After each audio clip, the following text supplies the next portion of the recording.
welcome to the latest edition of the Telusk Forum, an online video programme for everyone living in the Crickhowell area. In this programme, Dr. Carl talks about the Book of Proverbs, which our home group is studying at the moment.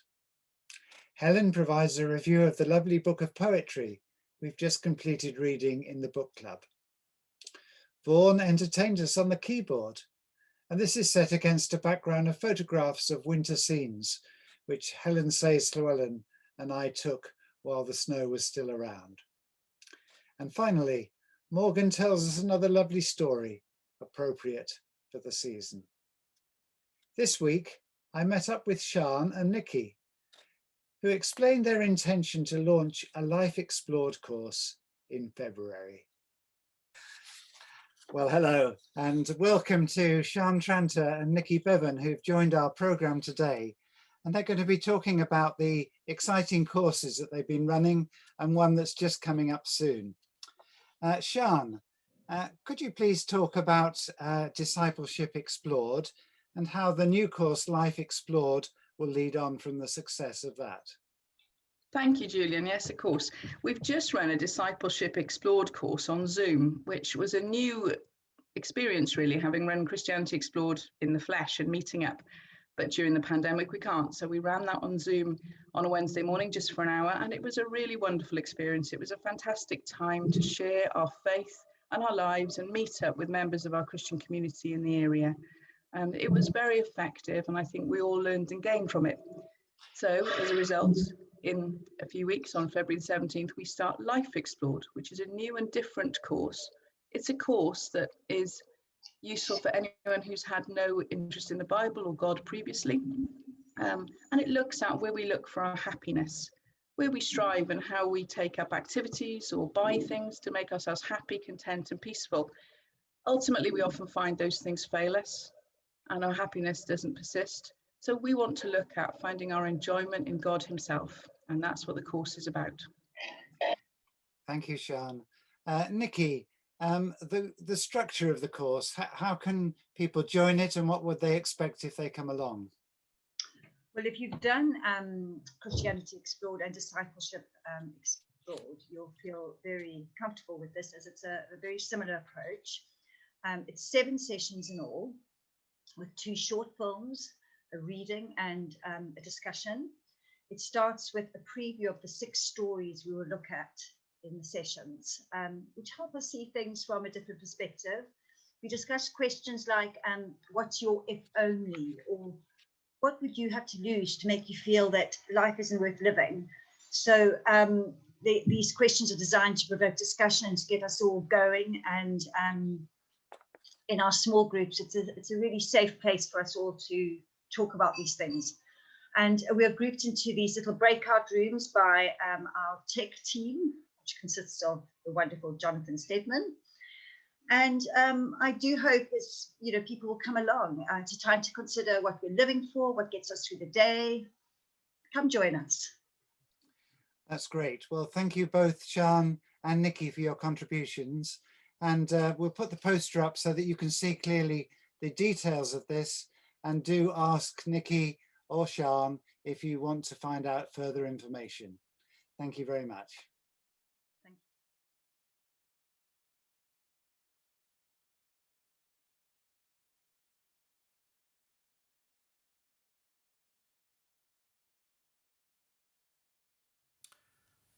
you. Over the last few weeks, in our Wednesday group, our home group, we've been studying and discussing the Book of Proverbs. That's one of the wisdom books in the Old Testament, alongside Job and Ecclesiastes. Proverbs seeks to equip us with skill to live wisely day by day, in the ordinary things of life and in the extraordinary things which cross our paths. I think we'd all agree that 2020 has been an extraordinary year with the pandemic. We've all had to make so many adjustments and live life so differently. Well, Proverbs is an ideal book for that situation because it's giving us skill to choose wisely when we have to change.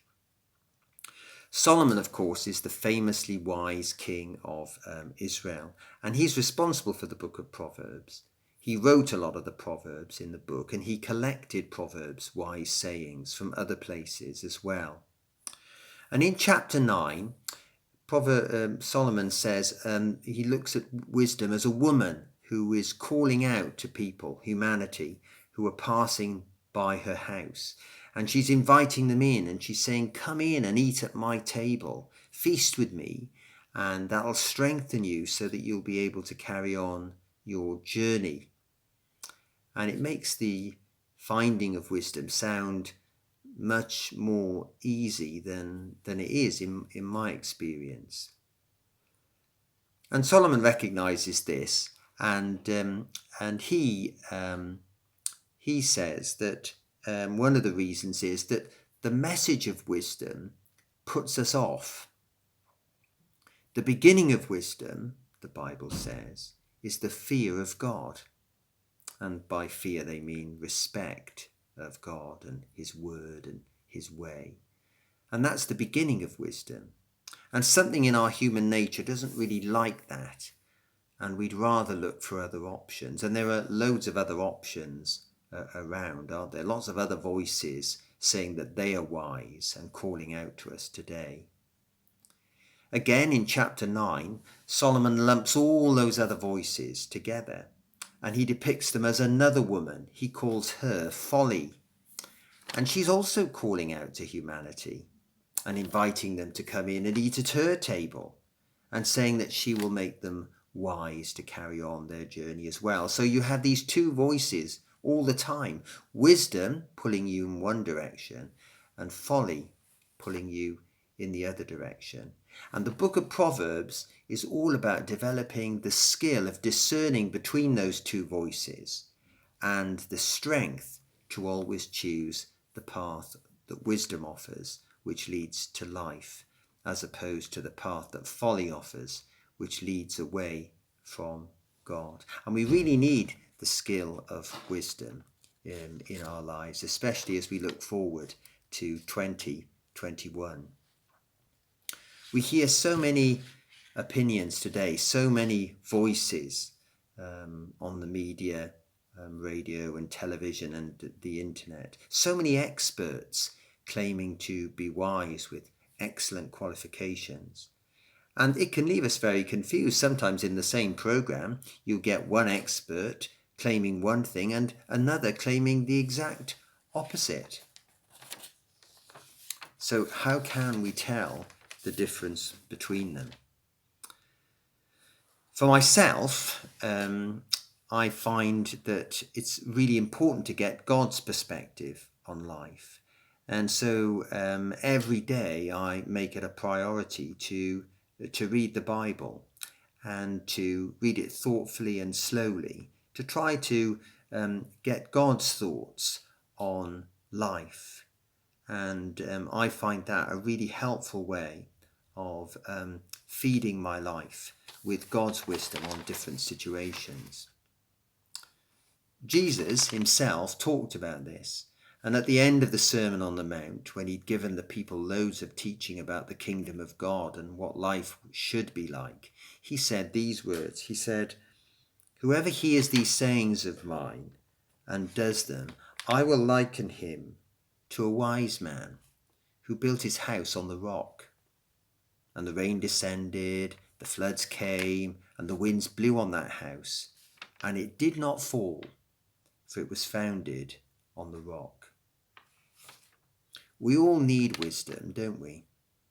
And we all get our wisdom from somewhere or from someone. Where do you get your wisdom from?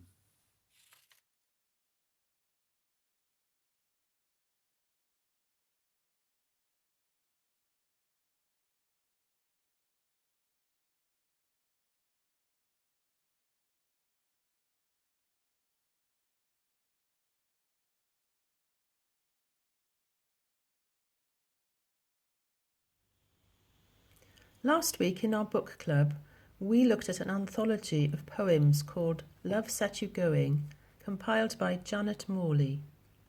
Janet Morley is a Christian freelance writer and an author of books on prayer and poetry. In this book, she explores love up and down the generations, and love between God and the human heart.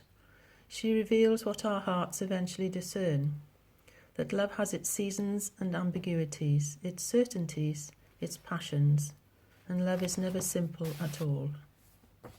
Not everyone in the group is drawn to exploring poetry, and some feel they just don't get it. However, at the end of our time together, we all had got something by looking together at poems and reading them out loud. Janet Morley's explanations and thoughts were deemed to be helpful in most cases. Her choice of poems down the ages was not universally welcomed, as people felt that older styles and language could be a barrier, although it was good to read such a wide range from down the years. A lot of the more modern poems were appreciated, and we all chose to read one out. I think this book was a good choice. It was something different, and I hope that we will have another evening with poetry before too long. I'll show you the book now. Janet Morley, Love Set You Going. And to conclude, I'd like to read out one of the poems in the book.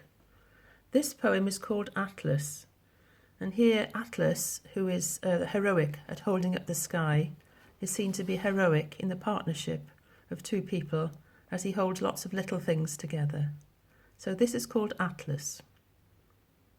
There is a kind of love called maintenance, which stores the WD-40 and knows when to use it, which checks the insurance and doesn't forget the milkman, which remembers to plant bulbs, which answers letters, which knows the way the money goes, which deals with dentist and road fund tax and meeting trains and postcards to the lonely, which upholds the permanently rickety, elaborate structures of living, which is Atlas. And maintenance is the sensible side of love, which knows what time and weather are doing to my brickwork, insulates my faulty wiring, laughs at my dry rotten jokes, remembers my need for gloss and grouting, which keeps my suspect edifice upright in the air, as Atlas did the sky. And that was by U.A. Fanthorpe.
Hello, I've got another story for you.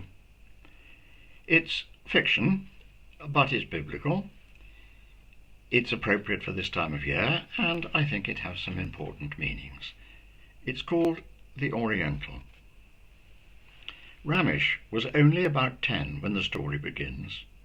He worked for one of the Magi, very wise men who studied science and the stars in Babylon.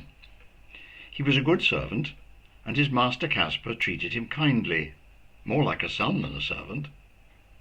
Ramesh had no parents, but because of his dark skin, Caspar said that he must have come from far away, to the east, from India, and he called the boy my little Oriental. One night, late in the year, there was a tremendous excitement in the house. Caspar had been gazing into the sky when suddenly he let out a startled cry and called for Ramesh at the top of his voice. "Go and find the Magi, the wise men, Balthazar and Melchior. Tell them that something extraordinary is happening. Tell them to come here at once." Ramesh did as he was told, and soon the 3 wise men were huddled together, gazing into the sky and talking excitedly. Ramesh couldn't understand all that they said, but he gathered that a new extra bright star had appeared in the sky and in some way seemed to be beckoning to them. They spent a long time with strange instruments measuring its exact position in the sky. Slowly, dawn broke and the star melted into the clear blue sky. Next night, the star appeared again, and this time its position seemed to have moved a little towards the west. This caused even further excitement. The following night, the star had moved a little further to the west, and the night after that it had moved further still. The wise men pored over ancient books and with strange writing. "It is beckoning us to follow it from the east towards the west," said the Magi, and they told Ramesh to pack up provisions and saddle some camels. There was no time to be lost. "And you are coming too, my little Oriental," said Caspar kindly. "There will surely be something for you at the end of our journey." At the last minute, each of the Magi brought strangely wrapped parcels and tucked them safely into the saddle-bags. They travelled by night and slept during the day. The journey took them across the vast desert and seemed to last for weeks. At last they descended into a steep rocky valley with a vast salt lake at the bottom, and then up the other side to a great city with a huge temple perched on the top of a mountain. Here the wise men visited the king, but they came out looking rather worried. That night was their last night of the journey. After just 15 more miles they came to a town called Bethlehem, and here the star seemed to stop, though it glowed more brightly than ever in the sky. The town was packed. The 3 Magi just managed to book into the inn. It was the last room, and they would have to share. They would make space for Ramesh as well. Ramesh unpacked their belongings from the camels, tethered the animals in the open, and fed them. As he finished, Caspar came out of the inn, and taking him by the hand and moving to sit on one of the steps up to the inn, he said, "Now listen, my little Oriental. I must try and explain what's happening, though I do not understand it fully myself. The star that we have been following has brought us to the place where a great king is to be born tonight. He isn't an ordinary king, more like a king over the hearts of all mankind. He's a king over all that is good. He's the Prince of Peace and the giver of life. All I really know is that nothing will ever be the same again, especially for you and we 3 Magi." Then together they went back into the inn. Despite all the bustle at the inn, they managed to get something to eat.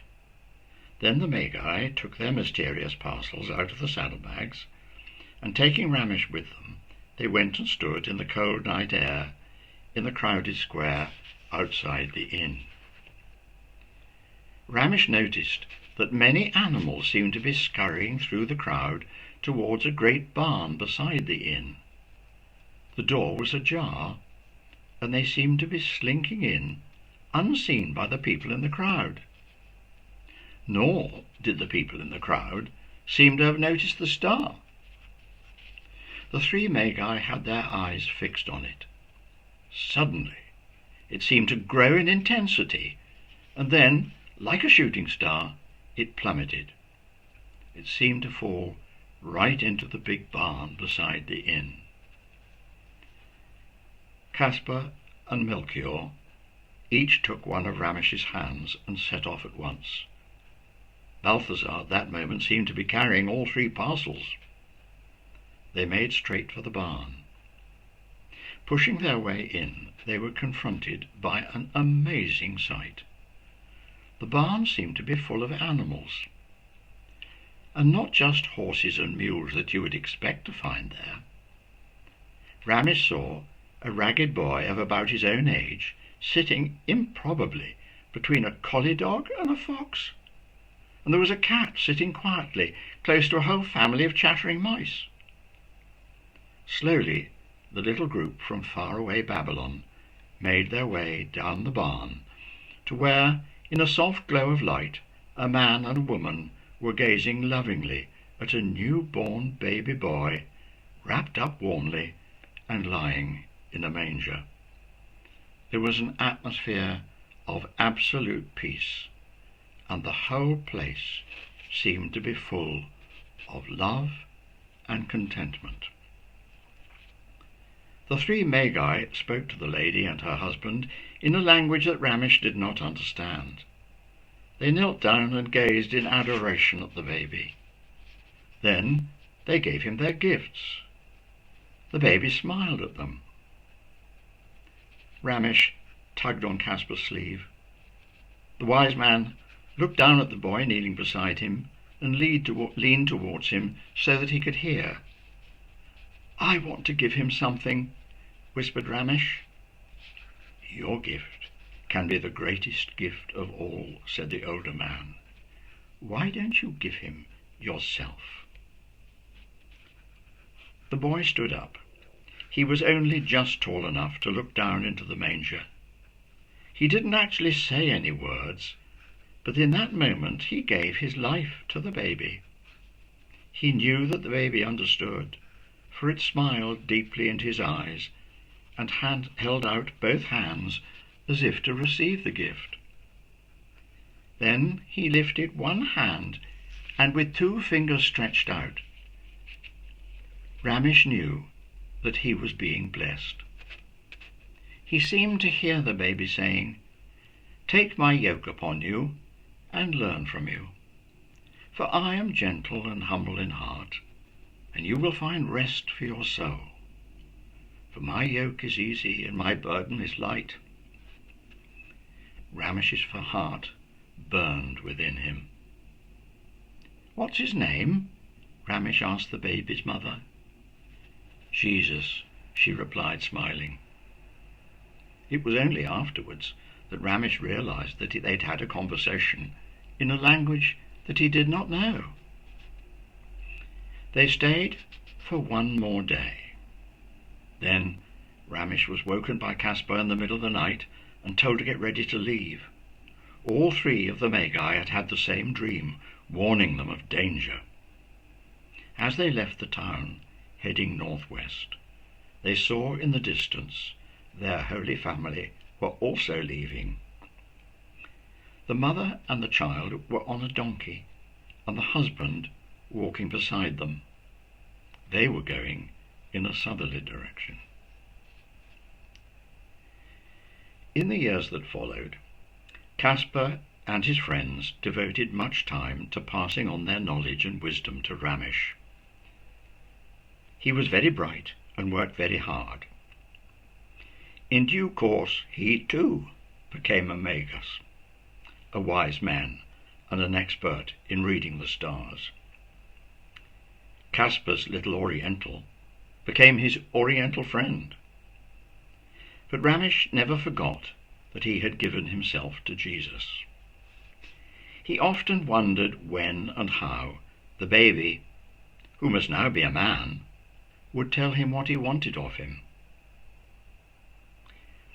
One day, more than 30 years after that memorable journey to Bethlehem, Ramesh calculated that there would shortly be an eclipse, a time when the moon would pass between the earth and the sun, shutting out the light of day. The eclipse would be most complete, he worked out, if viewed in Jerusalem. The night after he had made this calculation, he scanned the night sky as usual. Suddenly, his heart leapt. There was the star that they had followed over 30 years ago. It blinked and shimmered at him, as if sending a personal message, and then it disappeared. He wondered for a moment whether he'd imagined it, but in his heart he knew that at last he had been summoned. He must be in Jerusalem in time for the eclipse. He said goodbye to his now aged teachers and left immediately. When Ramesh arrived in Jerusalem, the city was in an uproar. It didn't take him long to discover that it was all about Jesus, a prophet from Nazareth, who everybody had hoped was to be the Messiah, but who had been arrested by the high priests and was even now being tried by the Roman governor for sedition. Immediately he heard the name, his heart sank, and despair welled up inside him. Ramesh fought his way through the crowd and reached the governor's palace, in time to hear the crowd roar, "Crucify him!